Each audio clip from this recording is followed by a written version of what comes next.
pessoal, né, para a gente começar a falar, né? Quando se fala de droga, o que passa na cabeça de vocês? Hein? Quem quiser escrever aí no chat, pode escrevendo, né? Qual é a primeira coisa, a primeira imagem, a primeira pergunta que vem à cabeça de vocês? Como nosso vai ser uma oficina assim, onde a gente vai debater muito, quem quiser escrever, fica à vontade. Aliás, a gente vai querer que vocês escrevam mesmo. Desculpa interromper, mas vocês estão vendo o slide ou estão vendo outra coisa? Estamos vendo a sua tela, a tela do Meet, Mara. Não estão vendo o slide, não? Não. Ah, então peraí que eu vou tentar de novo aqui. Pode continuar aí, Beth. Desculpa que eu vou contar de novo. Pois é, e eu gostaria que vocês já fossem colocando. Eu vi que tem alguém com a mão levantada. Alguém que queira já começar a falar ou pensar alguma coisa, pode ir já trazendo, sabe? Independente do que a gente vai apresentar ou não. Né? Não, é que eu ia falar, tava pensando aqui, que dependendo do conceito, quando você tá com, tipo, quando você faz alguma merda, você fala, droga, eu fiz merda, entendeu? Aí eu sempre penso nesse lado, mas você também pode pensar em umas coisas aleatórias, coisas vibrantes também. Assim, eu não queria deixar bem claro que eu nunca usei, mas é que eu vejo muito filme e às vezes eu me baseio, assim, me ajuda para dar conselho, não sei os outros.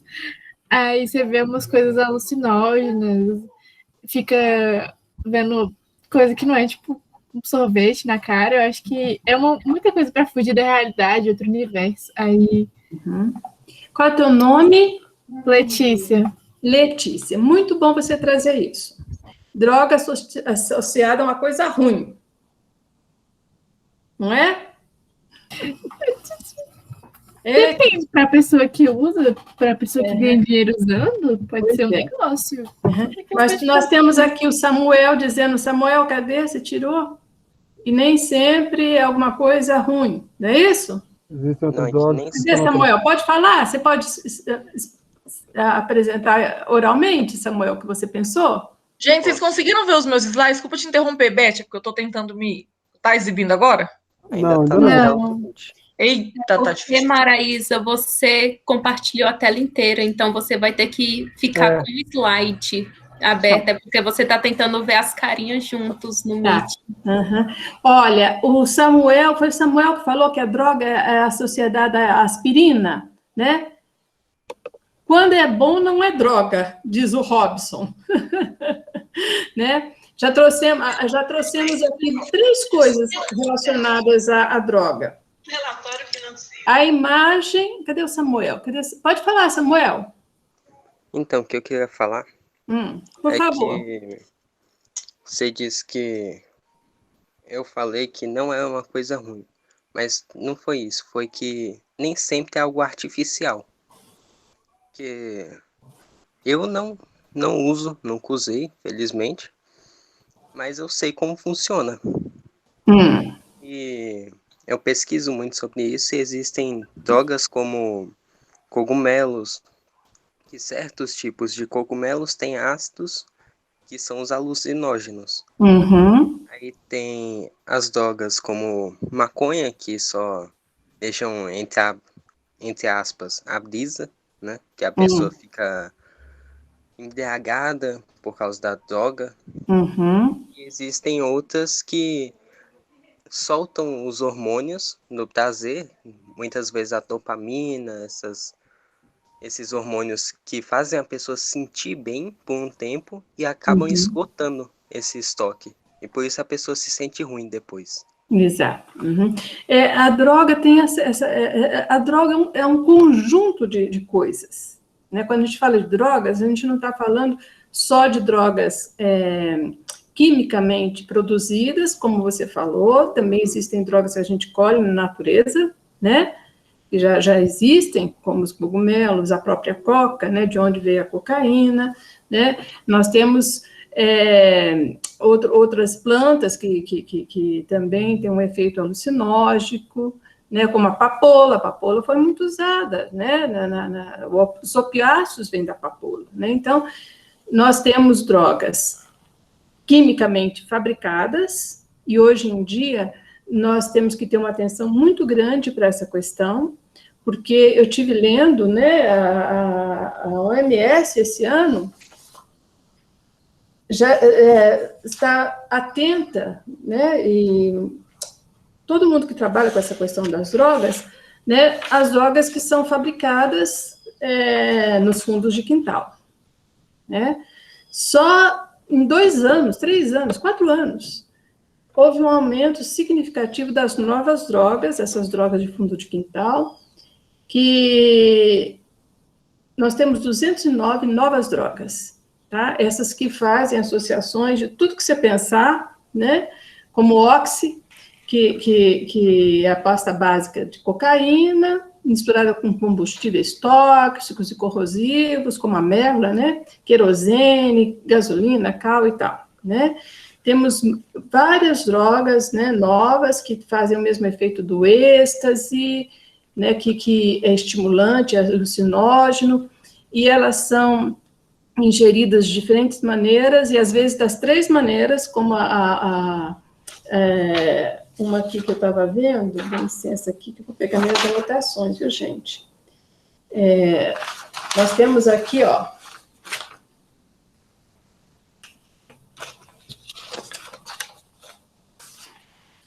onde está? Só um minutinho.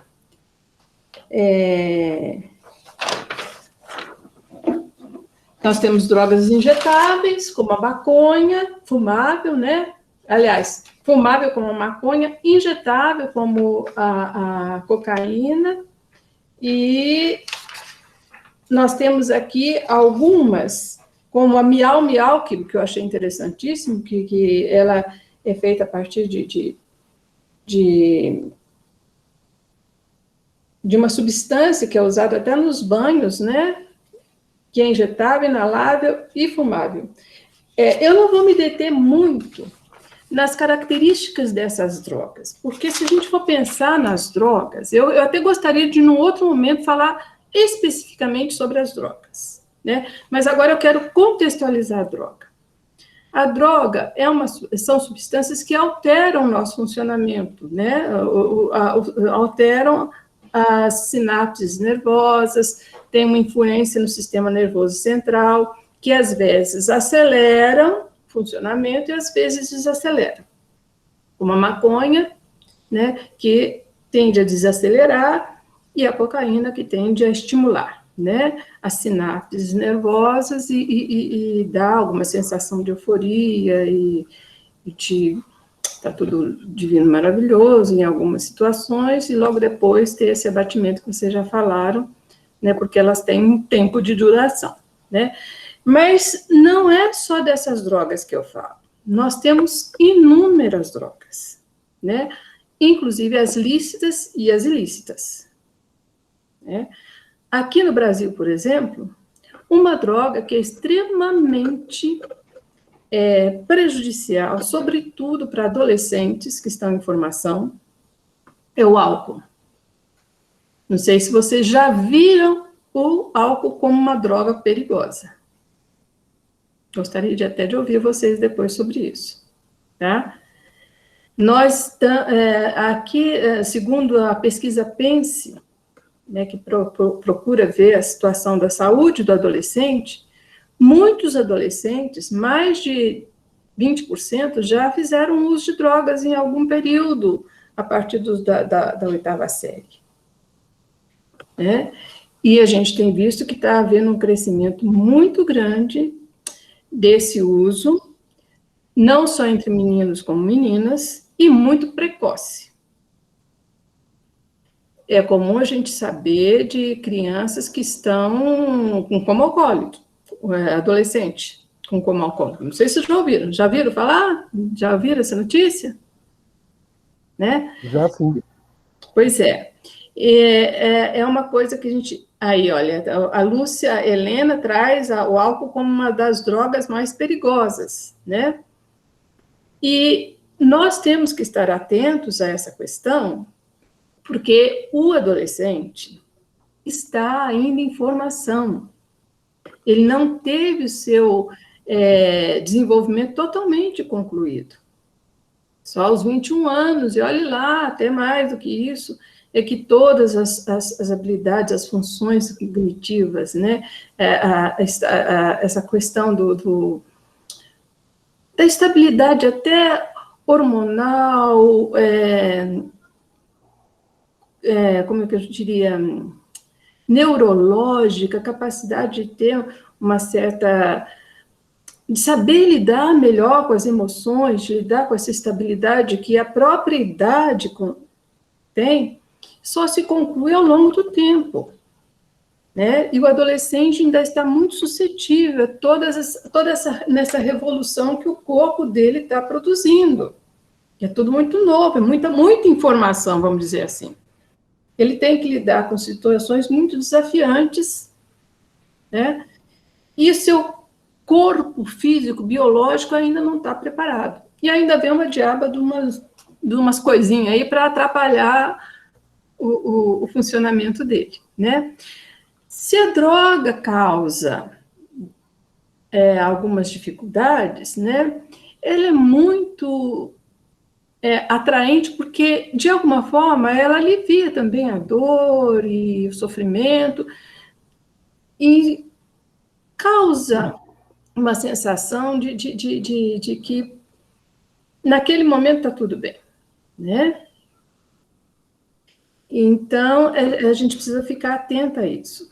Bom, como eu já disse, não é droga só essas substâncias. Nós vivemos com droga o tempo todo. O cafezinho é uma droga, o chocolate é uma droga, os refrigerantes são drogas, né?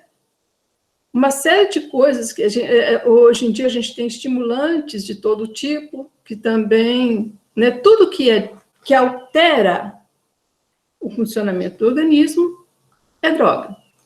Os medicamentos são drogas. Então, nós convivemos o tempo todo com droga. Não tem como não conviver. O problema não está na substância em si. Está no uso que se faz dela. Tudo que é demais é demais. Tudo que complica o nosso funcionamento nos leva a uma situação difícil. Se a gente toma medicamento sem uma supervisão, né, como tem acontecido, pode ter problemas sérios. A pessoa pode ter problemas sérios. Os anabolizantes, por exemplo, são drogas muito potentes e muito usadas nas academias. E a gente tem visto que tem causado problemas seríssimos. Algumas drogas, eu estava vendo aqui, dependendo do uso, né, causam, pode como o crocodilo, já ouviram falar do crocodilo? Pode causar gangrena e até amputação. Né? Tudo tem a ver com o contexto, o uso de que se faz dessas substâncias. Elas podem, de alguma forma, ser muito danosas para todos nós, né? Algumas delas são usadas, são retiradas de remédios veterinários, né? A cafeína, como quem diz aqui, cadê? Ah, saiu. A cafeína também, tem pessoas que são dependentes do café, não saem, não conseguem funcionar se não tomar um cafezinho, né? Então, o que a gente quer ver é o que está por trás da droga, né? Não a droga em si hoje. É o que faz uma pessoa precisar de fazer uso de drogas. Eu quero até que a Maraísa me ajude, né, Maraísa? Isso, eu já até levantei a mão para complementar. Por favor. Bom, é o seguinte, qual é a ideia, né, que a gente tem pensado? Que, historicamente, as drogas sempre existiram. E, historicamente, as drogas, elas fazem parte, a gente vê as comunidades indígenas, usavam algumas substâncias alucinógenas, porque as drogas em si, na realidade, eu até prefiro o termo substância psicoativa, né? Porque são substâncias psicoativas que alteram o funcionamento do organismo. Então, se nós pararmos para pensar, é impossível, na nossa sociedade hoje, a gente ficar sem drogas. Porque a gente toma um cafezinho, alguns fumam um cigarrinho, outros saem no sábado e tomam uma bebida. Então, a ideia é que a gente pense uma estratégia, e a Beth pode me complementar nesse sentido, para que a gente, e aí traz o que ela trouxe, né, a questão do contexto em que se usa, o modo como se usa, sabe? Os remédios, eles são drogas, né, a gente tem ainda mais remédios psiquiátricos hoje em dia, tem muita gente que é viciada em remédio psiquiátrico, e é uma droga, e pode ser tão nociva quanto outras drogas. Mas o que acontece muitas vezes é que existem, e aí eu acho que nós temos que tomar cuidado com essas outras drogas lícitas, né? Hoje em dia na escola, por exemplo, a gente tem um uso excessivo de Ritalina, né? Quem é educador aqui, os professores sabem disso. O menino é meio agitado, dá Ritalina. É uma droga, na realidade, né? Só que muitas vezes a gente não olha para isso. Muitas vezes a droga, o que é só? A maconha, a cocaína e pronto, assim, são essas drogas mais pesadas. Então, eu acho que é importante que a gente tire daqui, aí complementando um pouco a fala da Beth, a gente tire um pouco esse olhar estereotipado das drogas que nós temos, especialmente para uma fala para os adolescentes e para os educadores, assim. Porque o adolescente em si, e aí os adolescentes que estão aqui vão poder falar melhor do que eu, né, porque vivem isso na pele, é uma fase de experimentação, é uma fase de os hormônios, é uma fase de transformação, de formação da personalidade. Então, muitas vezes, e as drogas, elas estão aí no meio. Então, o grande desafio de nós, professores, né, eu me enquadro como professor e mãe, né, a Beth também, todo mundo, os adultos que estão aqui, né, é nós tentarmos fazer com que esse uso de drogas, e aí eu incluo o meu cafezinho, que eu tomo todo dia para ir trabalhar, eu incluo, às vezes, a cervejinha no final de semana, não tenha um uso tão nocivo nas nossas vidas, assim. Então, é pensar uma estratégia, aí uma estratégia preventiva, para que não tenha um uso que nós saibamos usar com moderação, assim, não seja um uso abusivo, não seja um uso que faça mal. Isso no caso de nós que já somos adultos, depois dos 18 anos. Né? Isso, exatamente, Antes disso, nós temos o direito e o dever de proteger os adolescentes. Isso, né? Até exatamente. por conta dessa questão, né, que eu falava para vocês, de que eles estão num processo de transformação física, mental, né, biopsicossocial, né, e eles, então, ainda têm essa fragilidade, né, que não estamos como nós adultos já, com o nosso crescimento, nosso desenvolvimento já mais amadurecido, né, eles ficam mais suscetíveis, né, e não tem a capacidade que a gente tem, cognitiva, né, social, de lidar com isso de uma forma mais eficiente, né. Então, as experiências podem ser muito marcantes e até conduzi-los para um rumo que a gente não gostaria que eles trilhassem, né. Eu gostaria só de falar para vocês dos fatores de risco e proteção, né. Quando a gente fala em drogas, a gente procura pensar em o que fazer, né, para evitar esse primeiro contato, esse contato mais duro, né, com uma substância que pode colocar em risco, né, o funcionamento desses adolescentes, como o álcool, como eu disse, né.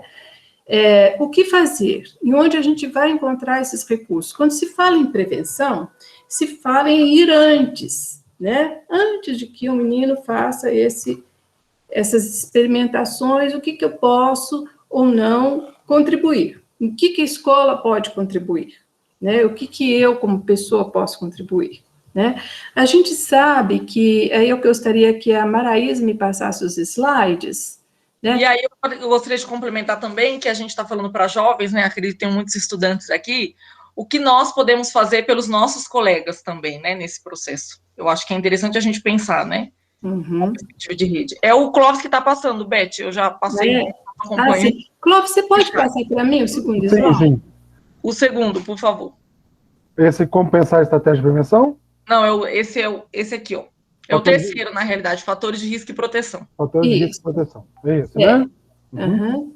Obrigada, Clóvis. Nada. Tô vendo? Ô, Beth, aproveitar que eu peguei a palavra aqui. Sim, eu quero mais que vocês falem. A Lucelina está perguntando aqui qual que é o nome daquela droga. Eu acho que você falou o nome dela aí. Que a pessoa se vê parecida com gorila e que é o crocodilo, gente, que coisa incrível. Medonha aquilo, gente. É uma heroína sintética, que causa uma letargia profunda, um relaxamento, e com o tempo vai causando danos, a pessoa vai ficando com a pele de crocodilo. né? Mas eu não quero falar dessas coisas assim pesadas hoje, né? Que a gente está com um foco mais na prevenção. O que a gente pode fazer para vir antes, né? De que a pessoa tenha necessidade, porque de repente a pessoa cria, quando a gente fala em dependência, ela vai criando uma necessidade, uma dependência mesmo daquela substância, como a do álcool, né? Então, é importante que a gente evite que cheguemos a esse ponto, né? Nós e o Clóvis parece estar querendo falar alguma coisa. Vamos lá, Clóvis. Alô? Oi, tô aqui. Não, é que tem uma outra pergunta aqui que eu achei interessante, que é provocadora até. Ótimo, quero as perguntas provocadoras. Será que um dia a droga vai se acabar? O Tayan que colocou essa pergunta. Tayane, acho difícil, viu? Por conta dessa questão histórica, por conta dessas necessidades humanas, né? Nós estamos assim sempre criando algumas situações em que a gente, até por conta de tensões, aí, por isso que eu queria falar dos fatores de prevenção, né? Porque nós estamos, agora mesmo na pandemia, as pessoas estão numa tensão enorme, e às vezes até para se relaxar, né, usa álcool. E costuma não só usar, como abusar, né? E nós estamos, a nossa sociedade está cada vez criando mais situações de dificuldades, né? Nós estamos no momento de uma crise sem precedente na história, né? E a gente não sabe o que está por vir, né? E é provável que existam outras drogas mesmo, que elas venham a ocupar esses espaços, né? Porque é um espaço humano, né? Até para suprir, porque a droga ela tem lá o seu lado também de aliviar um pouco e de dar um prazer. Não podemos negar isso, né? Não é a melhor forma de se obter prazer, né? Muito pelo contrário, mas em alguma medida ela dá prazer, né? Assim como outras coisas, outros vícios. Agora a gente vai entrar numa coisa que é importante, que nós estamos tendo outras dependências que não é só da droga. Eu posso só complementar, Beth, só um pouquinho, pegar o seu gancho? Tá, deixa eu só falar. A dependência, por exemplo, que os meninos estão tendo hoje, que é uma coisa que é viciante tanto quanto a droga, que é das mídias sociais, dos joguinhos e tal, né? Se não tiver um controle, né, o que precisa ver é essa coisa de ter um controle sobre essas coisas, essas coisas que nos colocam, assim, num espaço em que a gente fica querendo mais, né? Então, tudo que é demais é demais. Droga, sexo, jogos, vícios, né? Nós precisamos ter um bom senso, né, para não chegar a ficar escravo disso. Quando a pessoa chega numa condição de dependência, ela fica quase como um escravo, né, daquele objeto, né, sujigado a ele, né? Peraí. Pode falar, Maraísa? Eu só queria complementar que, além que existe um certo prazer, mas a gente não pode esquecer que esse é um prazer ilusório, momentâneo, né? Uhum. E um outro aspecto também que você trouxe, eu queria ter falado em outro momento, mas acabou me escapando, é que, na realidade, o uso de drogas e a dependência química, ele é como se fosse a ponta do iceberg, né? Que ele revela, na realidade, o problema ele é mais profundo do que o uso em si, né? E aí a importância da gente tratar essas questões mais profundas, assim, quando se pensa numa perspectiva de prevenção. Pois é, por isso que eu gostaria de ir lá pro meu esqueminha, e aí a gente vai ver quais são os fatores. Gente, depois eu quero ver se eu consigo responder a vocês, viu? Estou tentando colher aqui alguma coisa do chat também, mas a gente vai chegar lá. Sim, Beth, eu acho que daqui a pouco a gente poderia propor aqui, estou vendo um debate aqui, eu acho que interessante, de contrapontos, entendeu? Né? Isso. No sentido de legalizar, de não legalizar, entendeu? Isso. Acho que a gente poderia discutir isso na sequência, depois que você apresentar, pode ser? Tá, ok. Eu só quero... fechar um pouquinho essa questão, até para a gente ver, porque no momento que a gente começar a pensar nos fatores, que eu quero ter como foco o que a escola pode fazer. Perfeito. Né? Porque tem coisa que não depende da nós. Legislação e tal é um pouquinho mais além. Né? Seria interessante você ir anotando as perguntas. Sim, eu vou anotando aqui. Porque aí depois a gente responde de uma vez agora, a sequência. Viu, Clóvis? É o nosso, o que está na nossa esfera, no nosso quinhão. Eu, como o que está ao nosso alcance de fazer, né? O que a gente pode fazer para evitar que o adolescente, né, se vincule à droga, né? E aí eu incluo álcool sempre, gente, tá? Nesse momento, tá? Então, vamos ver quais são o que predispõe, o que pode fazer com que esses meninos adiram a drogas, né? Quais são os fatores que podem prevenir e os fatores que podem não prevenir, né? Nós temos vários fatores. Um deles, que é muito, até a própria formação desse menino, assim, o legado que ele teve, não só biológico, né, como a predisposição que ele tem para isso. Crianças que vivem num contexto de muita violência, né, isso vocês já sabem, não vou me alongar nisso, não, né, que tem pais alcoólicos, né, ou drogaditos, tudo isso predispõe, e criança com baixa autoestima, né, com um histórico de fracasso escolar muito grande. Então, no nível individual, existem alguns fatores que predispõem, por isso que a gente tem que ter cuidado na escola com aquele menininho que está lá caladinho, quietinho, que não se mostra e tal, porque, de repente, porque a gente costuma ver o menino que se mexe muito, fala muito e tal, não sei o quê, e às vezes não temos um olhar para aquele outro que está ali quietinho demais, vamos dizer assim, né? E que precisaria ser visto, né?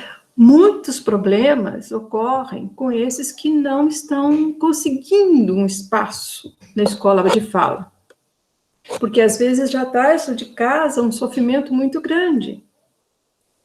E o lugar onde ele poderia falar um pouco seria a escola. Por isso que a escola tem que ser um ouvido enorme. Nós, professores, temos que ter um ouvido enorme no sentido de ouvi-los. A Sheila quer falar, eu vou esperar. Silvana, vou esperar você falar para eu continuar, tá? Oi, boa tarde, tudo bem com vocês? É um tema que, como professora, eu tenho 24 anos na Secretaria de Educação. Isso muito me incomoda, porque a própria educação em si, ela não tem essa abertura. Muitas vezes ela já condena o aluno, que ele já vem com violência, que ele já vem com vários problemas na formação, como foi dito, Beth. E esse acolhimento, essa forma de acolhimento dentro das escolas, ela é sempre de marginalização, e não de acolhimento do problema em si do aluno, né? Então, assim, eu trabalho muito com isso e sempre ouvi a minha vida inteira. Eu sempre fui aquela que já de início eu já sei o aluno que foi violentado, o aluno que... Porque o meu olhar, a minha observação, o tempo todo em sala de aula para esse aluno. Então, a gente já fez muitos trabalhos, mas às vezes muita resistência também, porque a própria, né, em algumas escolas, não estou falando aqui, né, não é o caso, mas em várias escolas a gente tinha que lidar até com essa questão, né, de uma parede da direção com o professor para fazer isso. Se você fizer isso, você está estimulando. Se você não fizer, você... Entendeu? Então, gostaria que você falasse um pouquinho. Agradeço. Eu quero entrar nessa experiência, porque a gente tem conversado com muitos professores que têm experiências riquíssimas. Eu gostaria tanto que houvesse um intercâmbio de escolas para ver o que um fez, outro fez, para vocês verem a riqueza que existe nesse campo preventivo, quando um professor desperta, opa, preciso olhar para o meu aluno.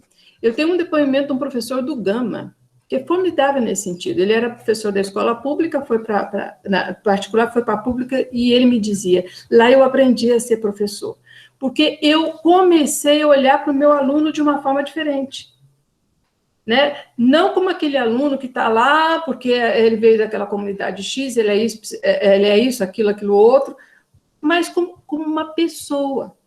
E na hora que eu comecei a vê-lo como uma pessoa, eu comecei a entender por que ele agia assim, assado. Chegou o ponto dele me entregar a maconha e falou, papai, desculpa, é quase assim, né? Professor, eu não sei o que eu faço, me ajuda. Sabe? Porque o aluno está precisando de alguém que lhe dê essa mão.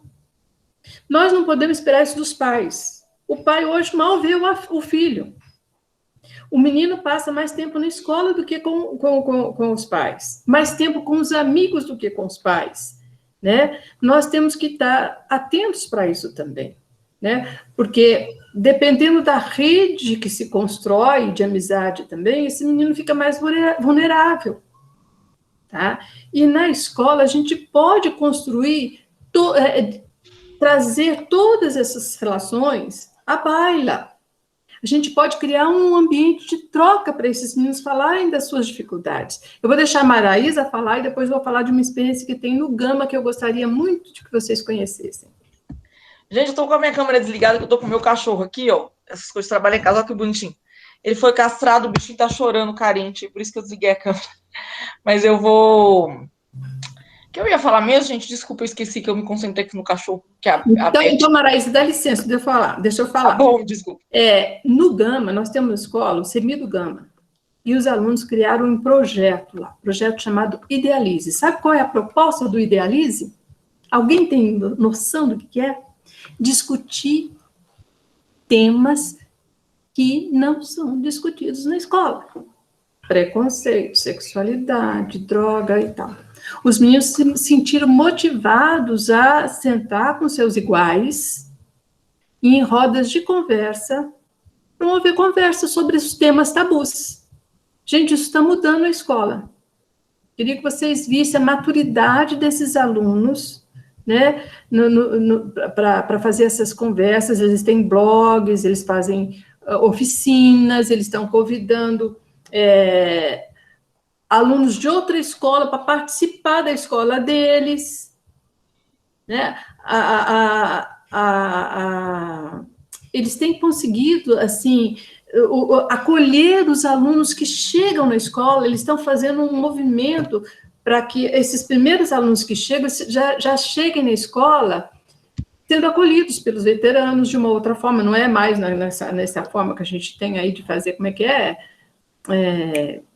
Quando a gente faz brincadeira... Né? Trote. Mas de criar um espaço de convivência.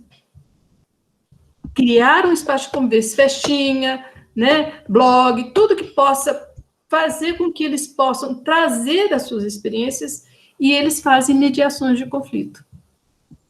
Tá? Mas depois a gente vai voltar a isso. Quem que levantou a mão aqui? Posso falar, Beth, que eu lembrei o que eu ia falar? Pode. Depois do Clóvis, Depois do Clóvis, eu posso falar agora? Não, o Clóvis está com a mão levantada. Depois a gente vê quem é que está... Não, deixa eu... Já estou aqui com a mão, posso falar? O Clóvis não está, não. Uhum. Não, é que eu lembrei que o que a professora trouxe é tão sério que hoje, na hora que eu fui fazer os slides, que eu fui preparar as imagens dos slides, eu liguei para a Beth. Eu falei, Beth, será que, assim, umas seringas nos slides, será que a gente pode colocar? Porque parece que alguns temas, assim, eles são muito tabus na nossa escola, a gente não consegue, muitas vezes, dialogar sobre isso.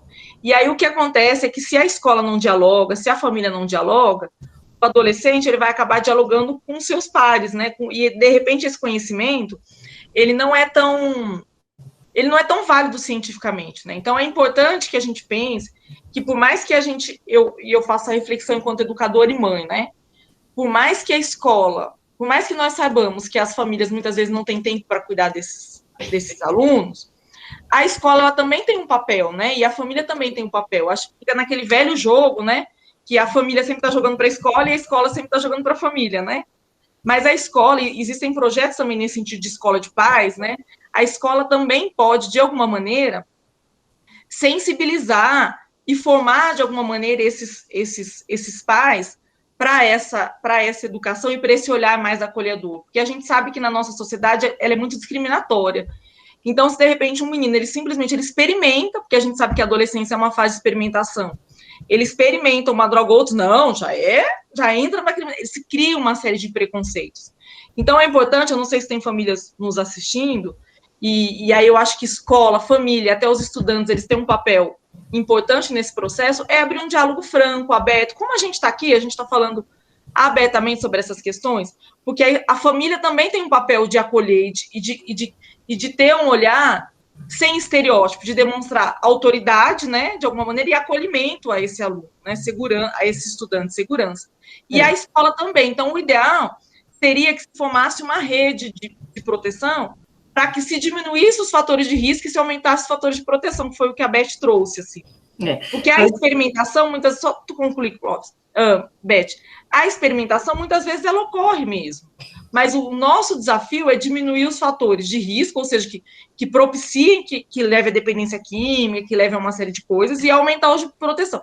E essa escola, essa família protetora, o que é? É uma família que acolhe, que escuta, que saiba ter autoridade também, que saiba responsabilizar, mas não de uma forma discriminatória, não de uma forma preconceituosa, mas de um diálogo aberto, assim, porque eu sinto, e aí os adolescentes vão poder, eu estou vendo que a Letícia está aqui toda atenta, né, ouvindo a nossa palestra aqui, e aí a ideia não é nem que seja uma palestra, é uma roda de conversa. Eu sinto que muitas vezes as famílias, e até eu sou professora de ensino médio, né, gente, lá em Águas Lindas, eu sinto que muitas vezes a família, até a escola, às vezes a gente, eu não diria que desmereça, mas eu acho que a gente, alguns professores, é claro, a gente subestima o conhecimento do aluno, né? E esse aluno, ele tem um potencial crítico, assim, um potencial de escolha que é muito grande. Então, se tanto a família quanto a escola dialogar abertamente, dizer assim, se você usar droga, você pode ter um barato aí, mas esse barato é ilusório, porque o buraco é mais embaixo, pode gerar problemas muito mais graves, é muito mais proveitoso do ponto de vista da prevenção do que simplesmente não falar, gerar um tabu e você não conversar sobre o tema, você não dialogar, não dar espaço de escuta, porque eu sempre falo, gente, desde que eu trabalho com isso, eu falo assim, se a escola não acolhe, se a família não acolhe, se ninguém acolhe, o traficante está lá na porta da escola, tem que entender, né? Então é importante que a gente abra esse diálogo aberto como um fator de proteção mesmo, assim, de não subestimar a inteligência e a capacidade dos meninos. Pois é, a Maraísa falou um negócio importantíssimo, né? São duas instâncias que a gente precisa trabalhar bem em consonância. Porque, na medida em que a escola se abre para a família, né, tem essa escuta também, né? Essa escuta do pai. Quando o pai chega, em vez de falar, ai, meu Deus do céu, esse pai, não sei o quê, faz isso, faz aquilo, às vezes a gente já nem ouve mais, nem a criança, nem o adolescente, né? A gente já coloca a nossa visão, nosso anteparo, é isso, e pronto, acabou-se, e nem consegue entender o que está se passando com esse pai, com essa criança, com esse adolescente, né? Às vezes é traficante, mas é pai de aluno, tem traficante que faz questão que o aluno estude. E como é que a gente vai mudar essa realidade se a gente não ouvir tudo que tem para ouvir? E muitas vezes também, só complementando, esse traficante, por que o adolescente muitas vezes ele se envolve com o tráfico? Porque ele não vê outra perspectiva, assim, muitas vezes ele não é o top, o bambambam dos alunos, e o tráfico ele abre portas para o aluno de alguma maneira, né? Então, se nós temos, aí eu volto a dizer, se nós temos uma escola acolhedora, que oportunize, que valorize, que o aluno se veja dentro da escola, se veja pertencente da escola, se veja valorizado naquilo, a tendência a ir para o tráfico, a tendência a ir para outros caminhos é muito menor, porque a autoestima do aluno tá valorizada, ele se sente valorizado, ele sente que ele tem um potencial a ser desenvolvido. Então, aí volto na fala do que a professora trouxe, muitas vezes a gente olha para o menino e diz assim, não, fulano é traficante, já olha com um olhar assim de preconceito, fulano só me dá trabalho, nossa senhora. E, de repente, esse aluno, ele tem um super potencial, ele é um cara super inteligente, ele é um cara que não queria estar ali, mas ele não tem, muitas vezes ele está ali porque ele precisa ajudar a família. Então, assim, eu penso, e aí eu acho que a grande sacada, assim, da nossa fala hoje é trazer o jovem para essa discussão e é valorizar a potencialidade desse jovem, acolher esse jovem e pensar que é um ser pensante, é um ser cheio de potencial que, de repente, esse aluno, ele pode não ser o mais quietinho da sala, ele pode não ser o melhor aluno em sociologia, porque eu sou professora de sociologia, né, gente?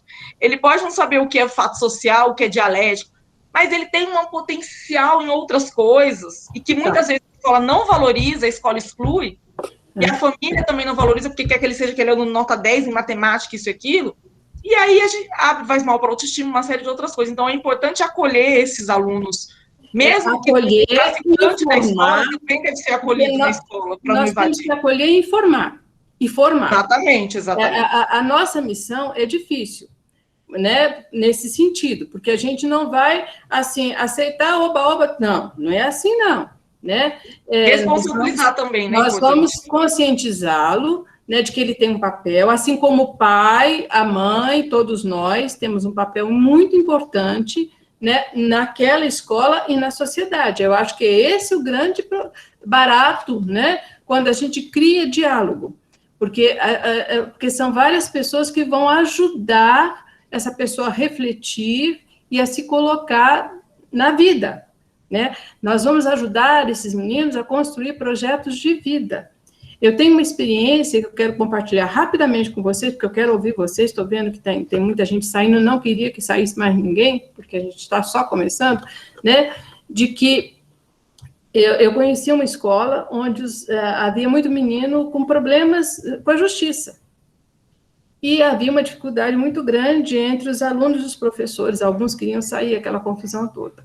E tinha uma professora de português que era muito, assim, que os meninos assistiam a aula dela. Era surpresa, porque eles aderiam e tal, e ela nos convidou para ver uma peça que eles estavam trazendo. Para nossa surpresa, esses meninos, eles leram livros inteiros, fizeram roteiro, fizeram todo, cenário, tudo. E apresentaram peças que até puderam fazer ligações com o que eles estavam, a vida deles, né? Como aquele do Jorge Amado, né? O Capitão de Areia, onde eles conseguiram fazer uma ponte entre a vida deles e aqueles meninos que estavam ali e tal. Foi bem interessante. Aí, conversando com essa professora, ela falou, olha, perguntamos, mas por que eles conseguiram fazer isso, que era tão surpreendente, né, da forma como foi feito, apresentado e tal? Ela falou, olha, eu acredito muito nos meus alunos. E eu costumo conversar com eles, sim, procuro saber da vida deles e tal, não sei o quê. Foi por isso que eles elegeram esses temas, eles construíram o roteiro e tal. E quem era o chefe desses meninos, né, inclusive o diretor lá da peça, foi o que mais surpreendeu. Ela falou, olha, esse menino, no dia que ele chegou aqui para mim, ele falou, eu já fiz isso, já fiz aquilo. Eu percebi que ele queria me afrontar. Mas eu deixei ele falar, já fiz isso, já fiz aquilo, já fui preso nisso, aquela coisa toda. Aí disse que na hora que ele terminou, ela falou tranquilamente para ele, pois é, mas você agora é meu aluno. E eu tenho certeza que vai ser um excelente aluno. Não é que esse menino se aderiu ao aprendizado e fez transformações significantes na escola? Sabe? Então, quando a gente fala nessa escuta, é esse grau de sensibilidade, de tentar entender por que aquele menino, naquele momento de vida, está fazendo esse tipo está tendo essa experiência, e analisar com ele essa experiência de vida. Porque eu acho que na medida que a gente consegue sentar com eles, e até se for assim, num grupo, e analisar juntos essa experiência, outras experiências, até tendo como base, como ela teve lá o Capitão de Areia, que eles conseguiram transformar tão bem, né, enriquecer a sua própria experiência, né? Tinha uma que morava no lixão e que falou que aquela experiência fez com que ela pensasse melhor a vida dela, que ela poderia ter outro rumo, outra possibilidade na vida. Então, são essas coisas que a escola precisa começar a fazer, a sentar com eles, sem julgamento, sem preconceito, né? E buscar saber quais são as dificuldades que eles estão tendo. que cada dia aumenta mais. Nós estamos sabendo agora que muitos estão tão assim desamparados, que estão recorrendo até à prática do suicídio, de se automutilar. Então, a gente precisa formar como se fosse um útero, cada sala de aula, cada contexto, né? E a escola também, como um contexto de confiança. Não adianta a gente querer botar só policial na escola, se a gente não criar na escola um contexto de confiança. Agora eu gostaria de ouvi-los. Bom, então, na ordem aqui, Edilson. Sim, Edilson. Boa tarde. Boa tarde. Quero agradecê-la aí pela explanação. Eu vou ser sucinto. Eu trabalhei numa clínica 8 anos atrás, de recuperação. E eu não tinha essa noção. Chegando lá, eu ia encontrar meninos de 11, 12, 13, 15, 16, com vários problemas com relação a drogas, né? E muitos ali me relataram, depois eu fazia o lado pedagógico, principalmente de história, geografia, né? Para eles fazerem, não ficar tão ansiosos, e muitos me relataram que às vezes começaram justamente dentro de casa. Mas como assim? Fumar maconha, cheirar cocaína? Não. Uma cervejinha que o pai colocava, dá uma bicadinha aí na cervejinha, no copo, né? Ver a situação do tabagismo também, cigarro também, muita influência também é familiar. E aqui não estou entrando nesse mérito não de família, não é isso não. Eu só quero me referir que às vezes também, como tem fora de casa, mas muitos, né, começam a enxergar as drogas, principalmente dentro de casa, liberando uma cervejinha, né, um trago no cigarro, né? Nós temos que entrar nesse contexto também, né? A droga começa a fazer parte, né, da rotina familiar. Por isso é importante a gente saber da vivência dele, né? Porque aquilo, assim, a droga como palavrão, meninos palavrão, a gente se assusta, oh, meu Deus, né? Faz parte da rotina dele, né? A gente precisa se aproximar para poder enxergar do outro lado. E só para concluir rapidamente, eu sou favorável a projetos dentro do colégio. Sem para ser um tabu, não. Esse assunto não pode ser um tabu. É uma realidade nossa. É uma realidade, né? Exatamente. Temos que enfrentar essa questão aí. E como a Beth muito bem colocou, e não é assunto que deve ser tratado com polícia, né? Acho que antes de chegar a esse ponto, acho que a gente tem que sentar e discutir isso, discutir não só na sala dos professores, mas discutir isso de uma maneira mais ampla, né? Você sabe que pode até ser discutido com a polícia? Nós tivemos uma experiência já vou te ouvir, viu, Silvana? Nós tivemos uma experiência esse ano na Fiocruz, que nós trabalhamos com policiais, né? E foi uma experiência riquíssima, porque quando eles estão entendendo o problema, eles são tão sensíveis quanto o professor ou mais. Eles conseguem ser um aliado do professor, né? Nós tivemos numa experiência no Núcleo Bandeirante que foi maravilhosa, dos policiais, né, fazendo junto com os professores um projeto de prevenção da escola que protege, né? E estando junto com os professores, a academia da Polícia Civil também, abrindo um espaço de acolhida de alunos no contraturno da escola, sabe? Foi um espaço de troca importantíssimo, porque um profissional começou a entender o lado do outro e fazer um trabalho junto, integrado. Né? Sim, Beth, nesse sentido é construtivo. Eu falo no sentido legalista, no sentido, sim, no sentido legalista, de repressão, não. Entendeu? Tem que ser não no tem um efeito porque a gente já tem experiência aí de décadas com isso e essa repressão ela não tem surtido o efeito desejado, entendeu? O negócio é criar a confiança. A confiança gera segurança. Sim. Todo mundo vai se comprometer.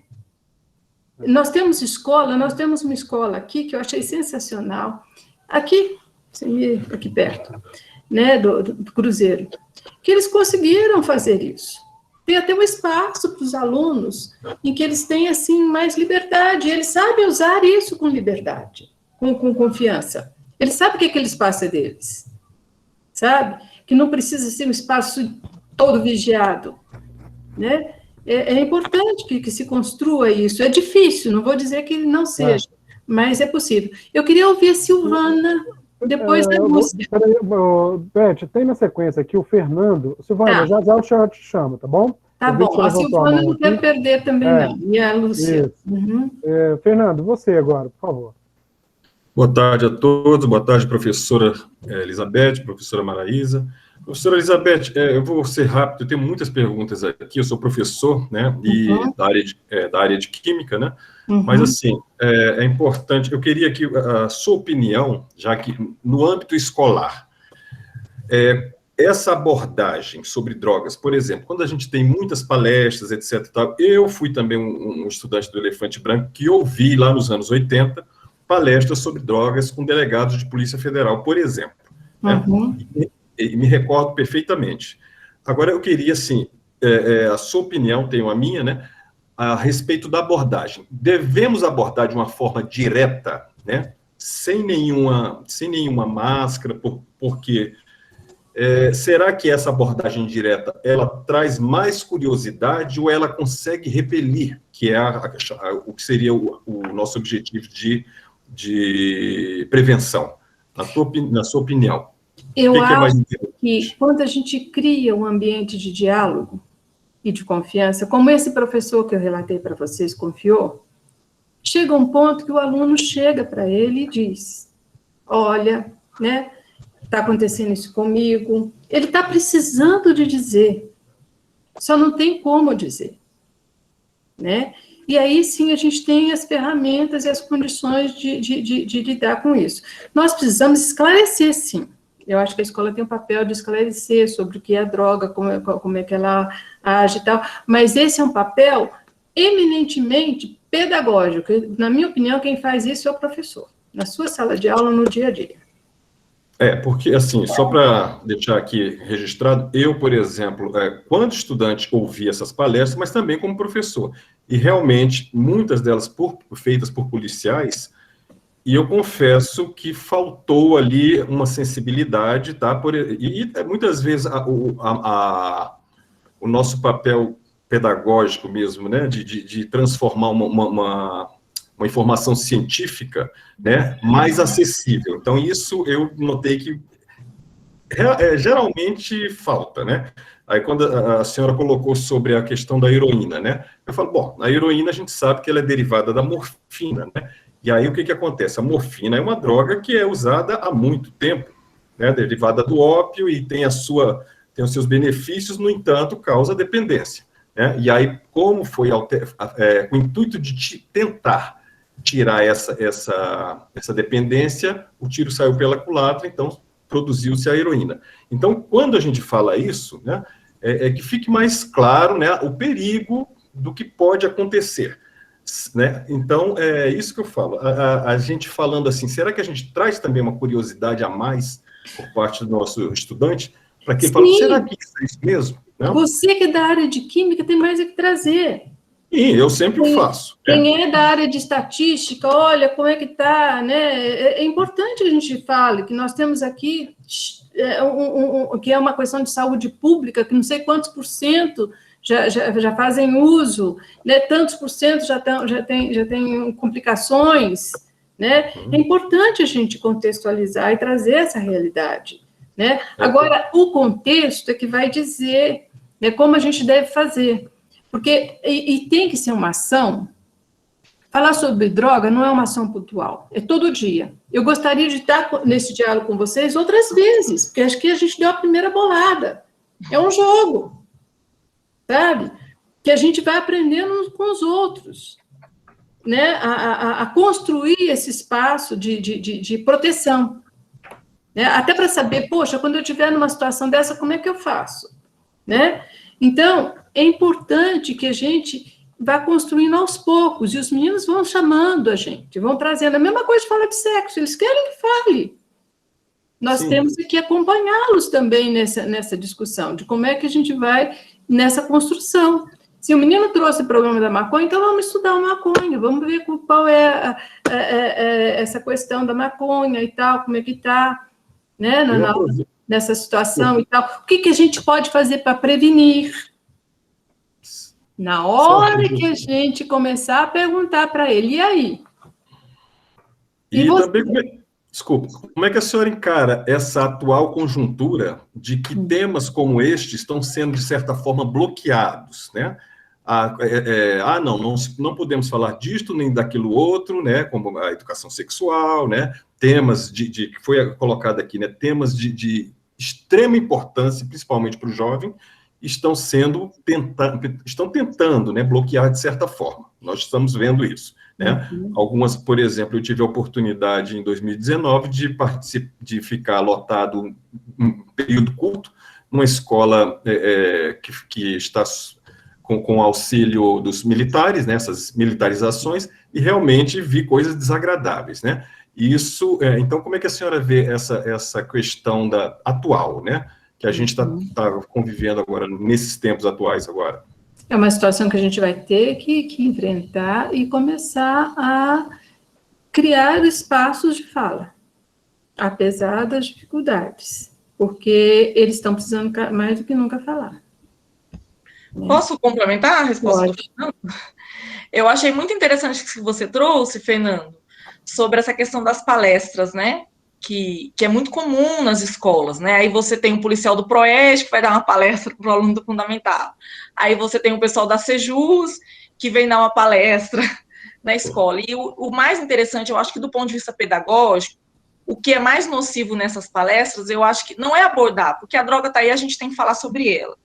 Mas eu vejo que é a questão da passividade do aluno, porque ele escuta simplesmente aquilo. Aí o aluno escuta, não, porque droga faz mal, porque droga é uma droga, porque não sei o quê. Aí o cara vai lá, o menino vai lá, experimenta e fala, não, mas até que isso não é tão ruim assim. Então, se muda a abordagem, se faz uma roda de conversa, uma roda aberta, é diferente do que você simplesmente tentar ir lá e fazer uma lavagem cerebral na cabeça do menino, como alguns policiais chegam na escola e faz. Pois é, e aí, eu queria só complementar, Maraísa, não é fazer só uma roda, são rodas de conversa. Vou chegar aí, Beth. É todo um processo. E aí, nesse sentido, eu queria trazer a experiência. Eu estava vendo tantas fotos, não estou mais vendo os vídeos. O que aconteceu? Será que é o meu computador aqui? E aí, nesse sentido, eu queria trazer a experiência. Em 2012, quando eu trabalhava na Secretaria de Educação, nós construímos uma política sobre drogas da Secretaria, né? Se quiser, depois a gente disponibiliza para vocês. Que é uma portaria 96. E qual era a grande preocupação, assim? E aí, nesse sentido, a gente se preocupava, na época, né, na SUBEB, que vinham muitas pessoas falar sobre droga na escola, e a escola não tinha, muitas vezes, o seu projeto. Então, muitas vezes, você chamava uma pessoa para ir para a escola, por exemplo, eu e a Beth, e aquilo ficava lá, parado, é uma ação pontual dentro da escola. Então, o interessante, aí pegando o gancho do que a Beth trouxe, é que quando nós chamamos algum parceiro para vir para a escola, se desenvolva também um trabalho no cotidiano escolar. Porque a simples vinda de um policial de fora, sem o protagonismo da juventude, como uma ação pontual dentro da escola, acaba não surtindo grande efeito. O aluno vai lá, assiste, nossa, que palestra chata, né? 2 horas, e aí os alunos aqui podem dizer, né? Nossa, a gente está aqui falando essas 2. E né? Os alunos, eles têm necessidade de ter voz. E eu me lembro que naquele momento, em 2012, a gente fez uma estratégia que acabou não indo muito para frente, mas nós fizemos, que as escolas, para receberem o PROED, elas tinham que mandar um projeto, nós fizemos uma parceria com o PROED na época, e as escolas, elas tinham que fazer um projeto pedagógico. Então, as escolas tinham que fazer um projeto sobre drogas, um projeto pedagógico de prevenção às drogas, e o PROED seria uma ação dentro de um contexto maior. Então, é importante, quando a gente pensa a proteção, quando a gente pensa essas palestras, pensar o protagonismo do jovem e pensar o protagonismo dos educadores também, porque quem sabe falar de educação, eu lembro que a gente sempre falava sobre isso, né, lá em 2014. Quem sabe falar sobre educação somos nós, educadores, não o policial que vem dentro da nossa escola para falar sobre educação. E aí tem uma questão também que a gente sempre trabalha, a gente até tem material sobre isso, a gente pode disponibilizar, que é a questão do medo, né? Durante muito tempo se viveu na secretaria, algumas escolas ser muito presente, que a prevenção é a base do medo. os policiais é um paradigma do medo, né? Os policiais, eles vêm, muitos, né? Não estou dizendo todos, é claro, existem policiais ótimos, mas eles vêm colocar N problemas que as drogas fazem como uma cultura do medo. O menino vai lá, experimenta e vê que não é tão assim. Então, é importante substituir esse paradigma do medo pelo paradigma da proteção, pelo paradigma de saúde, pelo paradigma de pensar alternativas coletivas, e aí pensando saúde, não só a saúde física e biológica, mas a convivência escolar, o processo, a escola como um todo, a escola protetora que a Beth tem dito. Pois é, aí a Maraísa chegou onde eu queria. O grande trabalho a ser feito em relação ao melhor fator de proteção de uma escola, os estudos apontam que é criar um clima escolar de confiança. Esse é o grande desafio da escola. No momento em que, na medida em que eu consigo dialogar com o meu colega, que eu consigo acolher o olhar dele, a fala dele e tal, e que a gente comece a se comprometer, a se respeitar, e isso vai criando, né, na escola um outro clima, onde as relações vão sendo restabelecidas de uma outra forma, né, de modo que eu possa ser esse útero, né, aquele grupo de professores, para acolher esse aluno, para que ele possa ter um lugar. O problema desses meninos é que muitos não têm um lugar na escola. Eles são mais um, eles não são um. Né? E na medida em que a gente lhes dê esse assento, para que ele possa estar ali num ambiente acolhedor, comprometido, seguro, confiante, em que ele possa ser admitido do jeito que ele é, sem esse julgamento, né? E que a escola tenha também, gente, um contexto de limites e regras, porque a escola não é um lugar qualquer, ela é um lugar em que isso precisa estar bem posto, em que todos os professores e pais e alunos falem a mesma língua, né? Aí sim a gente vai poder permitir que esses alunos cresçam e se projetem e criem a sua escola, né? Beth, antes de passar a palavra para o professor Pedro, pensando nisso, puxando o gancho do que você está trazendo, do protagonismo dos estudantes, eu queria ressaltar aqui a provocação da professora Maraísa, né? Para vocês, alunos, irem pensando, vão levantando a mão à medida que vocês veem necessidade também, se vocês quiserem falar, que com base em tudo isso que estamos conversando, o que vocês esperam da escola e da família de vocês em relação à prevenção de uso de drogas? Tá?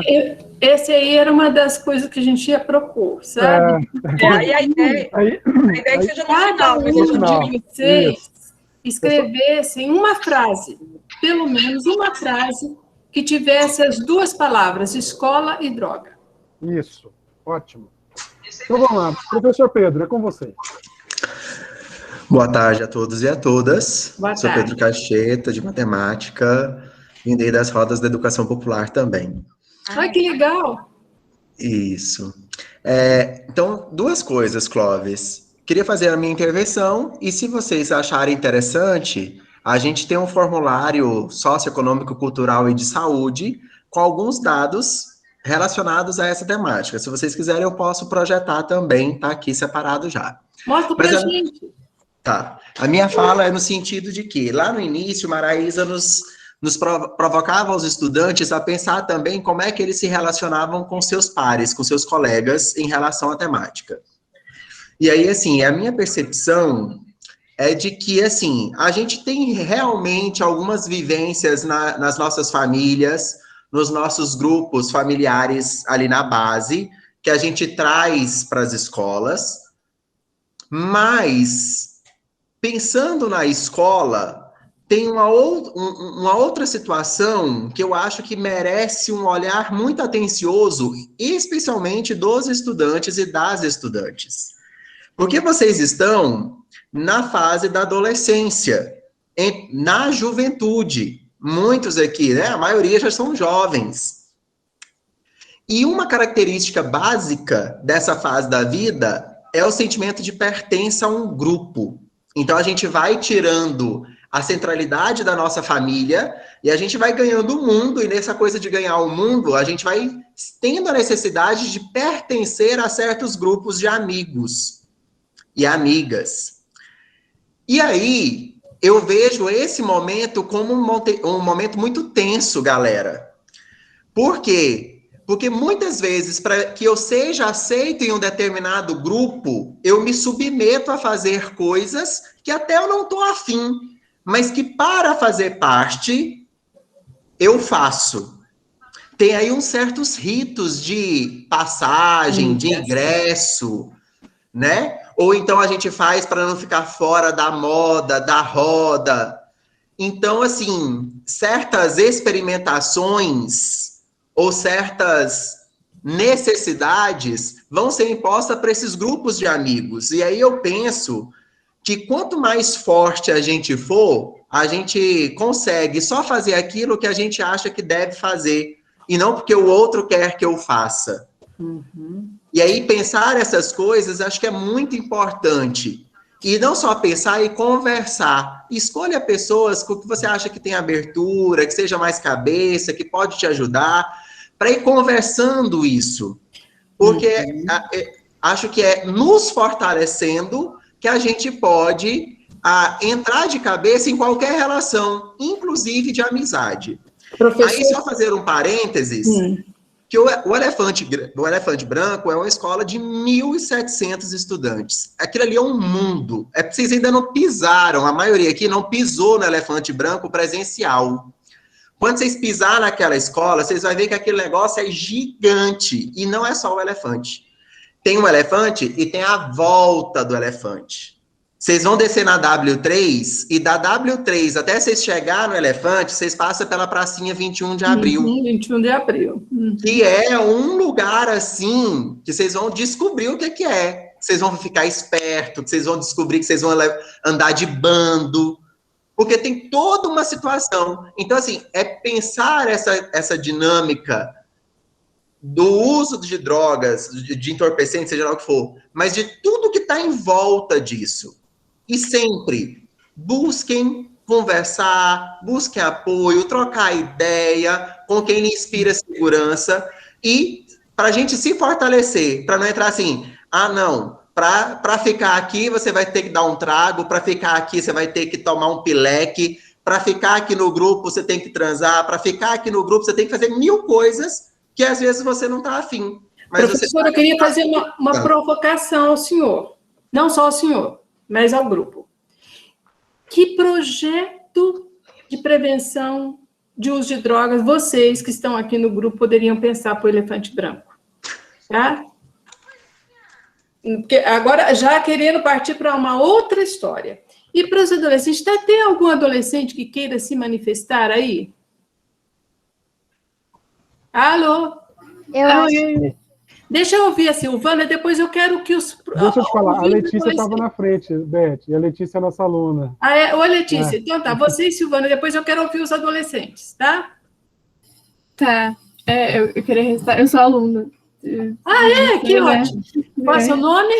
Meu nome é Letícia. E é muito legal essa questão que o professor falou, que de bando, que para você querer ou não ser menos assaltado, vamos falar assim, você tem que entrar em conjunto. E eu, como escoteira, eu fui muito fixada durante todos os acampamentos, principalmente grandes, que era vá sempre com uma dupla, porque se vocês duas se perderam, uma coisa assim, você nunca vai estar sozinho. Isso. Não, você fica... Eu tenho que pertencer a alguma coisa, não fico lá. Eu era no Fundamental 2, eu era aquela pessoa que entrava de fininho, tipo, eu ia conversando, porque eu sempre fui de falar muito e querendo não me comunicar com a escola inteira. E uma das minhas melhores amigas falaram que era popular, mas eu só conhecia mesmo, não me identificava. Eu sempre era que era que ficava ali, depois daqui, assim. Porque a minha 305, tipo, não sei, primeiro ao 5º ano, eu sempre fui uma daquelas que sofria bullying e era um pouquinho excluída. Então, eu sempre gosto de ver aquelas pessoas que estão meio espalhadas e juntar para fazer um grupo. Então, não sei se eu me encaixo muito nesse exemplo. Porque eu não acho que às vezes você tem que, eu ainda não sei o que é PILEC, mas se você tem que fazer alguma coisa para entrar nesse grupo, você tem que pensar muito bem antes de fazer. Será que eu realmente vou gostar de estar lá? Será que isso vale a pena? Ou se... Querendo ou não, se a pessoa fala, você tem que fazer tal coisa, você vai querer mesmo a minha vontade? Você tem que se valorizar. E querendo ou não, no ensino médio, você não tem muito isso. Você busca se identificar, e buscando se identificar, você busca mais o que você não sabe que está buscando, porque você não se conhece ainda. Exato. Letícia, mas você tem muitas coisas interessantes. Inclusive, esse seu desejo de criar um grupo é uma coisa que você não deve abrir mão, tá? Que eu acho que pode ser um início de um grande processo. E se você quiser, tem até possibilidade de você ter ajuda. A Fiocruz, o ano passado, no curso Saúde e Segurança na Escola, ela formou adolescentes para serem formadores de pares, sabe? Porque eu trabalho nesse sentido, como existe lá no CEMI, que os próprios pares ajudam, né? Uns ajudam os outros, é muito importante, tá? Se você quiser, a gente pode depois pensar nisso, tá? Hoje é só um primeiro dia. Eu acho que a gente tem muita coisa ainda que pensar, não só no que diz respeito aos professores. O professor agora há pouco trouxe também uma proposta que eu acho interessante, né, de conhecer o público, né, e o entorno da escola, né, que poderia estar junto desse projeto. Quando eu falei, podemos fazer um projeto, né? É interessante trazer também essa experiência. É interessante trazer a experiência da Letícia, né, que ela disse assim, eu sofria bullying, né, era meio isolada, e aí eu entrei para o escoteiro, não foi isso que você trouxe, Letícia? Foi, eu era uma então, pessoa... observem para vocês perceberem, assim, como é importante uma rede social saudável, assim, como é importante que nós procuremos pares que nos possibilitem experiências prazerosas, saudáveis, que nos apoiem, né, no processo. Eu já fui escoteira, gente, eu fui 3 meses escoteira quando era nova. Eu fui chefe escoteira, Letícia. Você já foi chefe escoteira? Seus filhos parecem, né, Beth? Você já me contou. Então, assim, como é importante que nós tenhamos e que a gente busque construir essas redes saudáveis. E aí eu te faço uma provocação, Letícia, que de repente você também pode convidar, agora não, porque a gente está nesse contexto de pandemia, né? Mas convidar os seus colegas de escola, os seus colegas do Elefante Branco, para entrarem no escotismo, enfim, para a gente pensar isso. E aí eu retomo a provocação que eu fiz no começo, para que a gente pense estratégias com os jovens, né?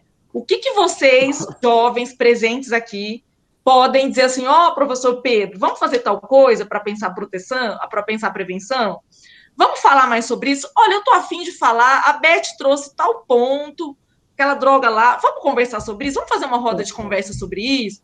Vamos trazer a minha mãe para conversar um pouco mais sobre isso? Então, assim, eu acho que a gente poderiam pensar num projeto e até da gente fazer intercâmbios entre escolas. De repente, a gente pode trazer o pessoal do Idealize, que já faz um trabalho nesse sentido para fazer uma roda de conversa com vocês, que é do CEMI do Gama. Podemos trazer o pessoal que trabalhou com formação de pares, pela Fiocruz. A Letícia seria uma ótima formadora de pares. Eu acho que esse processo de construção, ele vai passo a passo. Cada dia a gente dá um passo. A gente colhe uma coisinha aqui, colhe um fruto aqui, outro fruto ali, e vai juntando essas peças, né, até formar um corpo, né, formar a célula base. E aí a gente tem condições de fazer, sim, vários trabalhos. Pode chamar o pessoal do CEMI aqui do Cruzeiro, para ver o que eles estão fazendo, né? Em termos de proteção. A gente pode, né, se articular e construir um espaço, né, diferenciado para vocês aí no Elefante, que realmente é um mundo. Né? E eu acho também que a questão é mudar o diálogo, porque que não você... como vocês mencionaram, o policial do ProR chega para mim, diga não às drogas, porque é mal para você, não sei o quê. E você tem que chegar falando que, querendo ou não, vai ser uma coisa boa, de certo modo, para você naquela experiência. É de bom tom? Não, enfim, não é, vai ser um momento muito instantâneo e não vai, você vai ficar querendo ou não, vai se viciando naquela, você vai ficando dependente e você só vai ficar feliz, não vai conseguir aproveitar as outras coisas que estão em torno de você, porque você só tem um olho para aquela certa coisa. O Fernando colocou uma coisa aqui que eu gostaria de aproveitar. Ele falou que devia ter presença de psicólogo, fisioterapeuta. Fernando, você pode falar da sua ideia? Você espera só um pouquinho, Letícia, porque eu quero juntar a ideia do Fernando com a sua, para ver o que a gente pode... Fernando, cadê você? Oi. Oi. Você é professor? Você é aluno? Sou professor, já ex-aluno do Elefante, né? Mas é o seguinte, quando a professora Maraísa Feliz, eu até queria fazer uma provocação a ela também, mas aí é o âmbito das ciências sociais, né? Que eu gosto muito, principalmente de antropologia. Quando ela falou assim, dessa tolerância social, né? Que muitas, você falou de certa forma. Um cigarrinho, uma cervejinha, essa conotação inho torna mais suave, eu acredito que para todos, né? Então, isso pode também ser a chamada tolerância para uma determinada sociedade. Por exemplo, lá na Indonésia, você não vai falar aliás, no país islâmico, você não vai falar de uma cervejinha que é cadeia, né? Então, depende da questão social. Por isso, a questão, professora Elizabeth, quando eu falo assim, olha, nós precisamos de um fisiologista, por quê? Eu sou professor de química, eu não sou químico, né? E mesmo se fosse, o que eu sei são as reações, por exemplo, que levam, voltando aqui à questão da heroína, né? A heroína, o que ela vai provocar? Até onde eu conheço, ela provoca sensações, né, que podem, assim, pela família química que ela ela pode se comparar até sensações muito boas. Mas isso, por exemplo, os policiais jamais vão falar, né? Porque se ele está combatendo a droga, o que ele vai falar? Uma sensação que possa... Só que isso vai causar uma dependência extrema de que essa pessoa não vai querer... Sim. Eu acho que a gente carece desse tipo de esclarecimento, como você falou, né? Vou responder depois a provocação do Fernando, tá, Beth? Não esquece de mim aqui, não. A gente carece desse tipo de esclarecimento e carece também, e poderia ocorrer até no nível do ensino médio, pesquisas. Sim. Sabe? Eu acho que nós estamos muito encolhidos nessa busca de conhecimento, sabe? Então, um projeto como esse que a gente propõe, né, que pode comportar tudo isso, né? Um grupo de pessoas que possa orientar um trabalho, e a gente pode pedir apoio nas universidades, né? Para que a gente tenha esse corpo que você trouxe, né, de apoio. Claro. Né? Todos ganham, né? Todos ganham. Todos ganham. E os alunos, eles são a mola mestra, eles podem ir a 1000 anos-luz nessa descoberta. Sim, os psicólogos sabem até um ponto, talvez, que o químico saiba, e ele não tenha tanto conhecimento. E mesmo o psiquiatra, né? O antropólogo, o sociólogo. Por isso que a gente fala que o problema da droga é uma coisa complexa. Sim. A gente não pode ter um olhar, são vários, né? Bom, Silvana... Lucas, só um minutinho, Lucas. Tá. Deixa eu responder. Você vai responder, porque o Lucas fez uma pergunta interessante. Lucas, por favor, faça a sua pergunta. Lucas Gabriel.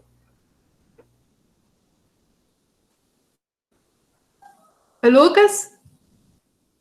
Mas a pergunta do Lucas, gente, ele está respondendo a pergunta do Gabriel lá em cima. Por isso que eu gostaria de já comentar as duas. Que o Gabriel será que eles não poderiam fazer a pergunta, Maraísa, para eu poder me situar melhor? Pode. Quer que eu leia? Ou eles falam? Eu queria que eles já são 4h26, não sei qual é o nosso... Vamos ver se eles falam para a gente, só um minutinho. Lucas, Gabriel, cadê vocês? Ei! Lucas e Gabriel.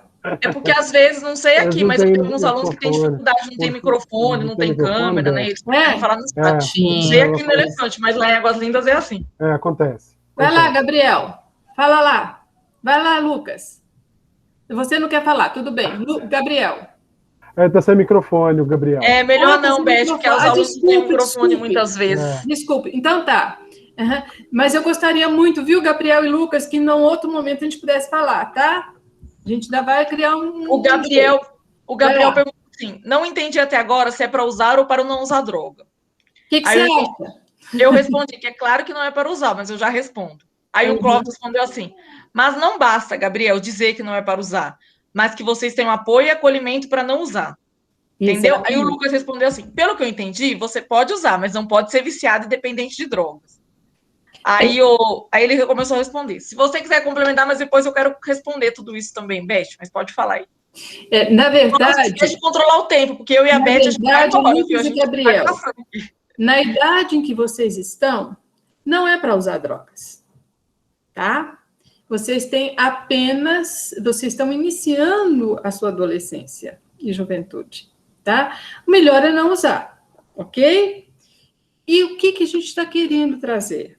Trazer experiências outras em que vocês possam aprofundar em outros temas, e até mesmo nesse tema, né? Quando a gente fala em prevenção, a gente não fala em prevenção só o uso de drogas, prevenção de um modo geral, né? Em que vocês possam se envolver em projetos que possam melhorar as condições suas de saúde física, mental e de crescimento até como estudante, como o professor trouxe, né, de fazer grupos que envolva até uma pesquisa, tá?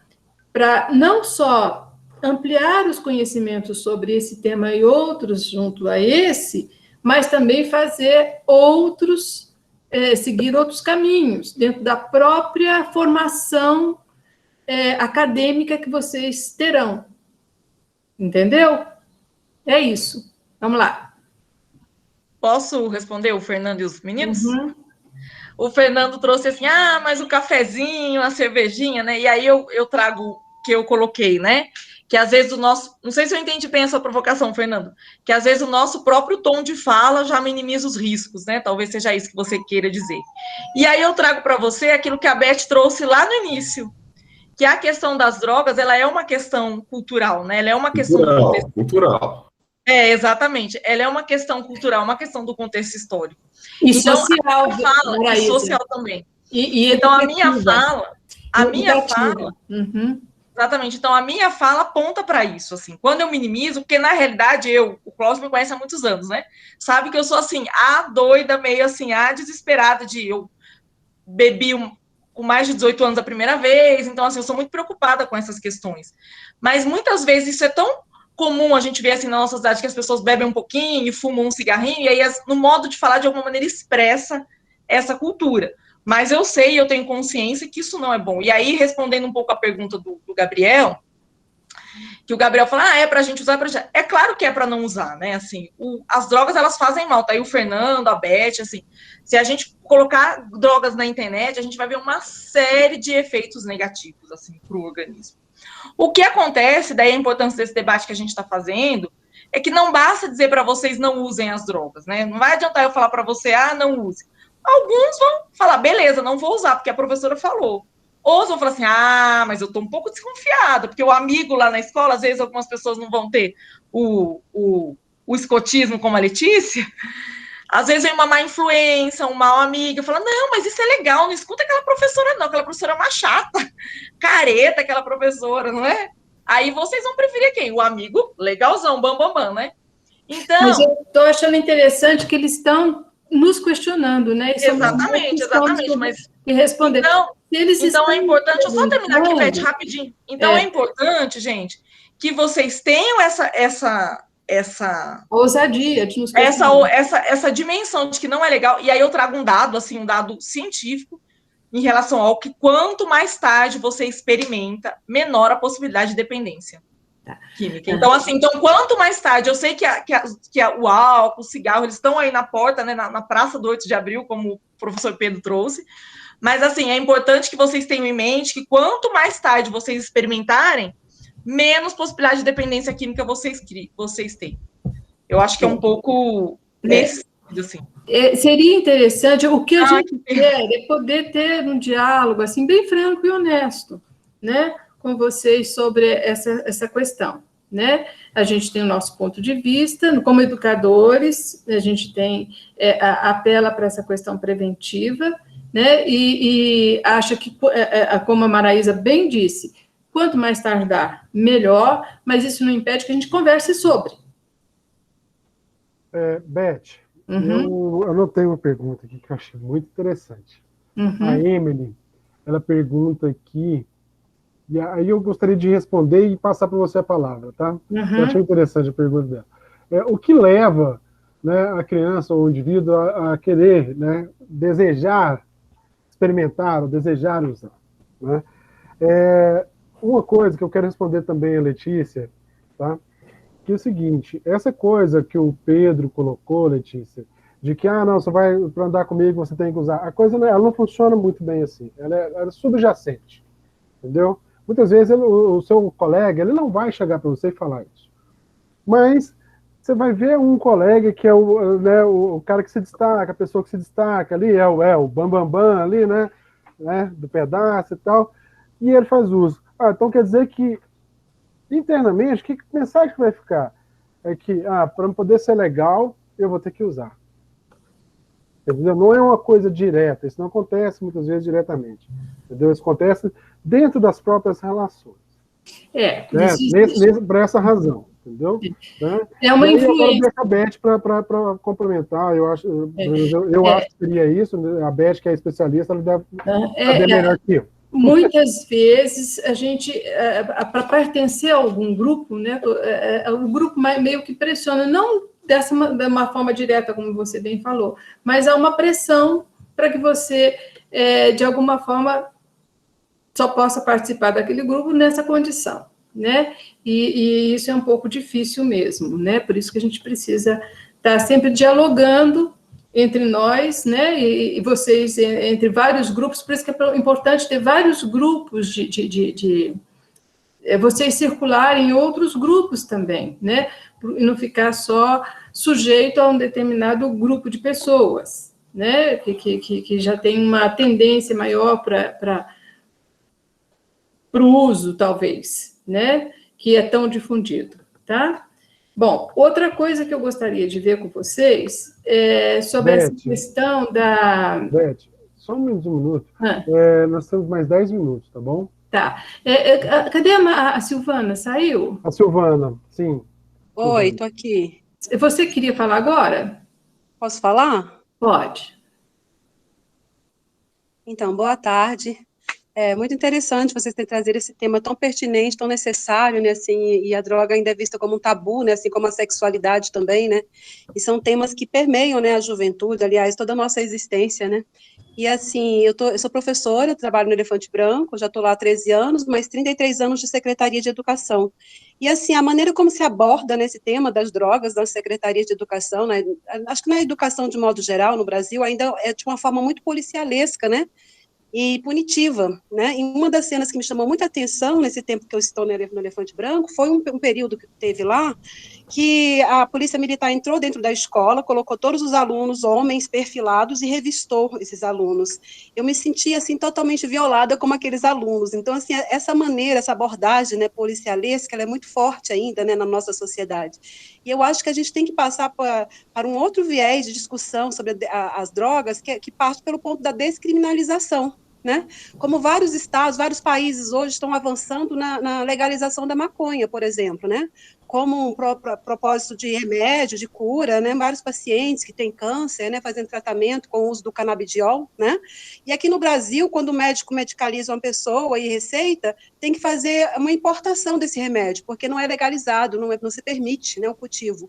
Então, acho que a gente precisa partir para um outro entendimento sobre essa questão das drogas, né? E o que leva um jovem, né, as pessoas a terem curiosidade pelo uso das drogas. Eu acho que é a busca de sentido, o sentido da existência, o sentido da vida, vida, o alívio das dores, né? Porque não é fácil, a existência humana não é fácil. Então, acho que essa busca, e as drogas trazem isso. Então, a gente tem uma política muito equivocada, né? Porque, ao mesmo tempo que você tem propagandas, incentivo para o uso do cigarro, da Coca-Cola, da bebida, aí você tem um outro contraponto, que é o contrário, né? O uso da maconha, enfim. Eu acho que precisa realmente desvendar, né, isso, né? Então, Emily, você tocou no ponto exato da questão. Sim, e há pouco tempo a Abrace, né, que é uma associação que cuida de pessoas com câncer, fez uma campanha nas mídias sociais pedindo, né, para que não acabasse, né, não proibisse, né, a Abrace de cultivar, né, a maconha para uso medicinal e tudo mais. Aí vários artistas se posicionaram, pessoas que você nem imagina que usam a maconha, entendeu? Se colocando, que curou a sua ansiedade, a sua depressão, enfim. Então, acho que a gente precisa trazer, tirar da sombra, né, do equívoco. Isso. E a população carcerária no Brasil, ela é imensa, e boa parte das pessoas que estão presas por tráfico, e muitas vezes é tráfico de maconha, né? E às vezes pega lá uma pena imensa, assim como uma pessoa que matou, que assassinou, que são crimes bem diferenciados, né? Então, acho que precisa realmente rever tudo isso, né? Isso aí é uma trajetória longa para nós. Nós temos, professores, que discutir isso amplamente. Nós estamos engatinhando nesse processo, né? Nossa sociedade está engatinhando nesse conhecimento. Então, eu acho que a gente tem realmente que começar a ver isso com muito cuidado, né? Por enquanto, a gente não tem muito o que fazer, né? No tocante a essa questão, a não ser, assim, trabalhar nisso que você falou, né? Na questão política é muito difícil, a gente teria que se organizar como um grupo e conversar mais e trocar mais, até ter um corpo que a gente não tem, né? O que a gente pode fazer agora? O que está na nossa esfera fazer é a prevenção. Isso a gente pode fazer bem, né? Evitar que... E aí você trouxe uma coisa que eu achei sensacional, Emily. Nós precisamos criar nosso sentido de vida e também levar os nossos alunos a entender isso. Por que eu estou aqui? Por que eu quero fazer um curso? Que curso é esse que eu quero fazer? Que projeto é esse que eu quero construir? Levar a pensar sobre isso. Na hora que a gente conseguir fazer isso, a gente vai estar fazendo a prevenção. Eu me lembro de uma professora, de uma diretora do São Sebastião. Ela falava, olha, eu gosto de sonhar que os meus alunos, que eles estão conseguindo coisas melhores e tal, e levo meus alunos a sonhar e levo meus professores a sonhar. Porque se a gente começa a sonhar, a gente começa a criar condição. E a escola dela era uma escola diferenciada. Eu fui numa época de férias lá, eu fiquei encantada. Chegava um aluno para dizer que tinha passado no vestibular, outro chegava com o filho para mostrar o filho. Numa época de férias, os professores visitavam a escola, era um clima tão auspicioso, tão agradável, sabe? Eu acho que esse tipo de escola que a gente precisa parar para sonhar. Ressignificar a educação, né? Sabe? Uma escola onde todo mundo tem lugar, tem pertence e sonha junto. Sim. Sabe? E trazer esse sentido, né, para a vida, né? Trazer esse sentido. Jovens, né, sabe que eu gostaria de criar numa escola como o Elefante Branco? Um ponto de escuta de um adolescente. Quando o seu colega trouxe ter profissionais como psicólogo, fisioterapeuta, não sei o quê, né, um grupo que pudesse, não no sentido, como é que eu falo, na terapia tradicional, né, mas um grupo onde pudesse fazer uma roda de conversa e poder conversar. Sim. Sobre o tema. Sabe? Que tivesse a presença dos alunos, que tivesse a presença dos pais, porque ninguém vai acertar tudo. Nós estamos sempre tateando, né? Tem sempre alguma coisa que a gente vai ter que adequar e tal. Mas se a gente começasse um movimento onde a gente pudesse ter um grupo que está voltado para essa questão da prevenção, que não é só da droga, né? Que seria mais na formulação de propostas, né, para a escola e de projetos que faça com que o adolescente se engaje, queira cada vez mais crescer, Isso que eu acho que seria interessante, se a gente pudesse criar esse espaço. Eu convido vocês a fazer isso, a se juntarem, né, e formar... Mas teve, Fatinha. É porque a Bom, gente não teve. acho que ela travou. Docentes de ajudá-los nessa construção desse projeto, tá bom? Pedro, você, Pedro. Muito obrigada. Não, só para dizer, Beth, que a gente tem no Elefante, e aí para os estudantes todos e todas que ainda pode não ter escutado, mas a gente tem aí 3 orientadoras educacionais, a gente tem uma psicóloga escolar exclusiva da escola, a gente tem além de vários professores abertos, disponíveis para também conversar, bater um papo, você tem uma rede de escuta muito boa, muito acessível, vamos assim dizer. Não vou entrar no mérito se é boa, mas acessível. E aí, por exemplo, nos sábados letivos, essa equipe de orientação educacional e psicóloga educacional está com o projeto Dedinho de Prosa, 2 dedinhos de prosa, uma coisa assim, que é para justamente ir criando esses espaços de escuta. Então, para além das salas que elas atendem virtuais, tem esses momentos coletivos já previstos. E aí talvez a gente ir se mobilizando a participar deles e delas. O que precisa, às vezes, é a escola conhecer a escola. Você trouxe uma informação brilhante, né? Que já existe o dedinho de prosa. Nós começamos o nosso trabalho com os professores num projeto que a IAP já tinha, de roda de conversas. A roda de conversa era para quem terminou o mestrado e doutorado falar do seu mestrado e doutorado. E a gente começou a trazer projetos que ainda estavam por acontecer, ideias, né? Projetos de prevenção. E foi muito rico esse espaço de discussão. Uma escola começou a conhecer a outra, saber o que ela estava pensando, o que estava propondo, o que já tinha feito, o que não tinha feito. Sabe? Nós temos coisas magníficas, mas nós não nos conhecemos e não nos reconhecemos. Como é que a gente vai querer reconhecer o aluno e a família?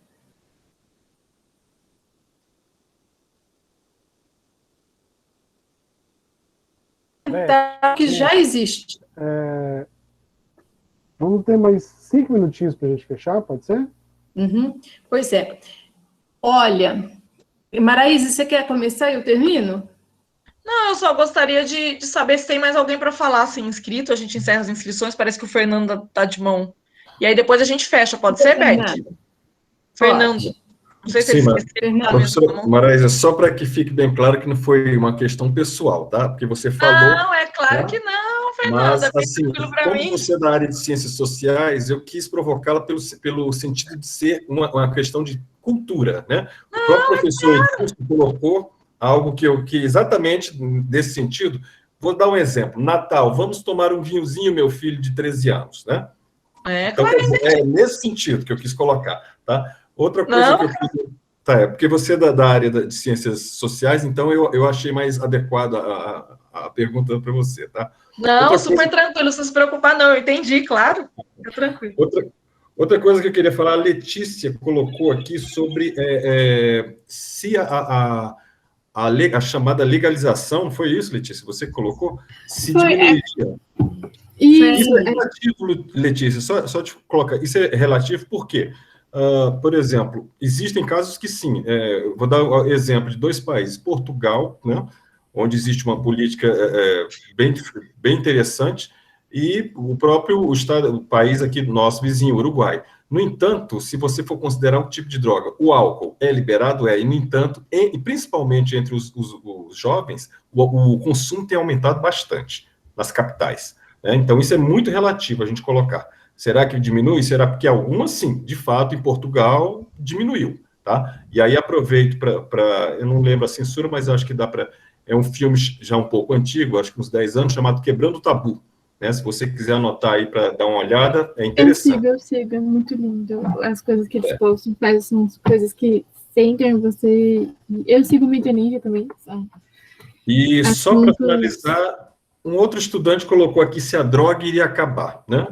Eu acredito que sim, né? Mas isso já requer outros aspectos, né, que vão mais de espiritualidade, né? Mas, enfim, eu não vou entrar aqui no caso, tá? Ok, obrigado. Bom, pessoal, eu gostaria de finalizar dizendo que, para mim, foi muito importante conhecê-los. Gostaria de ter tido a oportunidade de ver como cada um pensa, como cada um traz essa questão em si, porque, na verdade, todos nós trazemos essa questão conosco, todos nós convivemos com isso. Né? Eu mesma estou numa situação limite, nós temos problemas seríssimos na minha família ligado a isso. Né? Então, tudo que a gente quer é que a gente possa se fortalecer para que a gente possa fazer uma corrente de pensamento, de ação, de atitudes na prevenção do uso de drogas, né?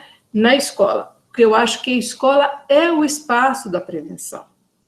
Se a gente consegue juntar as mãos, né, e fazer essa corrente de continência, né, nós vamos conseguir ajudar muitos jovens a não se vincular a esse uso de uma forma nociva, de uma forma ruim.